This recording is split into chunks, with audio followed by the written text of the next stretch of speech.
नमस्कार मित्रमैत्रिणींनो, मी आहे Ashwini motivation bye Ashwini या आपल्या यूट्यूब चॅनलवर सगळ्यांचं स्वागत आहे। आपल्या या यूट्यूब चॅनलवर मोटिवेशनल स्टोरी मी टाकत असते। जर माझी ही स्टोरी तुम्हाला आवडली असेल तर नक्कीच सबस्क्राईब करा। तर चला मग आज नवीन स्टोरीकडे वळूया। तर एकदा काय होते की एक मित्र दुसऱ्या मित्राला आपल्या घरी जेवणासाठी आमंत्रण देतो।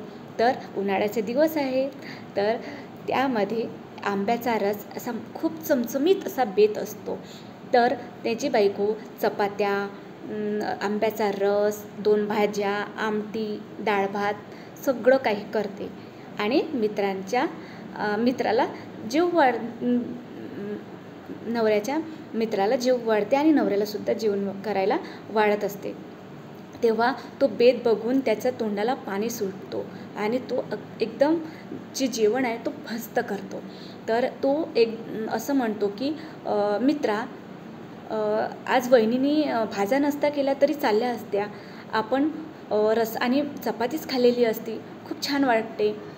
तेव्हा मित्राची बायको हे ऐकते आणि म्हणते की भाऊजी, तुम्ही घरी असंच जेवण करता का? हो, माझी बायको तर रस जेव्हा बनवते तेव्हा नुसत्या चपात्या बनवतो आणि आम्ही त्या दिवशी रस आणि चपात्याच खातो।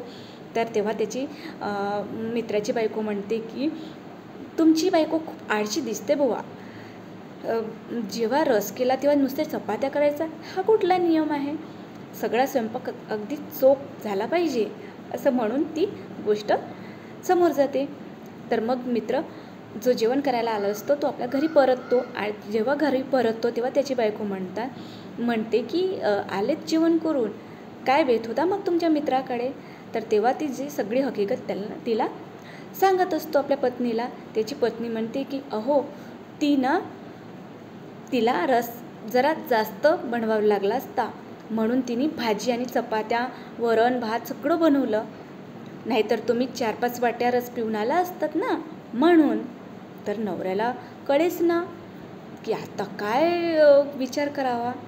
मित्राची बायको म्हणते की तुमची वाईफ आळशी आहे आणि ही म्हणते की तिला रस करण्यासाठी कदाचित जास्त बनवावं लागला असता, हात दुखतात ना रस बनवण्यामुळे, म्हणून तिला कंटाळा आला असेल, म्हणून तिने हा सगळा बेत केला।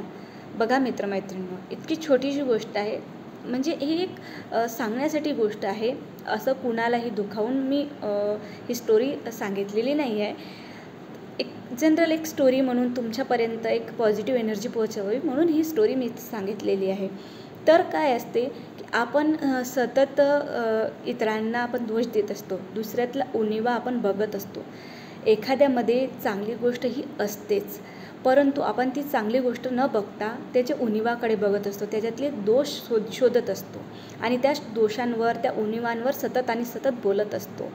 तर आपण या सगळ्या गोष्टीपासून दूर राहिले पाहिजे, कारण की इतरांकडून आपल्याला काही ना काहीतरी शिकायला मिळत असते। तर आजची ही स्टोरी तुम्हाला कशी वाटली? उणिवा, दोष आणि जे काही आपले अवगुण आहे आपण ते संपवलं पाहिजे। दुसऱ्यांकडून जर आपल्याला काही गोष्टी शिकायला मिळत असतील तर आपण त्या शिकून घेतल्याच पाहिजे, त्याचा आपल्यालाच फायदा होणार आहे। तर तुम्हाला ही स्टोरी कशी वाटली नक्कीच सांगा। आपल्यातले दोष कमी करा, दूर करा, पॉझिटिव्ह एनर्जीकडून अगदी पॉझिटिव्ह एनर्जीकडे आपला प्रवास सुरू ठेवा। निगेटिव्ह एनर्जीकडून निगेटिव्हकडे आपला प्रवास जायला नको, याची आपण काळजी घेतली पाहिजे। तुम्हाला माझा हा व्हिडिओ कसा वाटला नक्कीच कमेंटमध्ये सांगा। व्हिडिओ आवडला असेल तर सबस्क्राईब करा। पुन्हा आपण अशा स्टोरी आणत राहू। चला तर मग भेटूया नेक्स्ट स्टोरीमध्ये।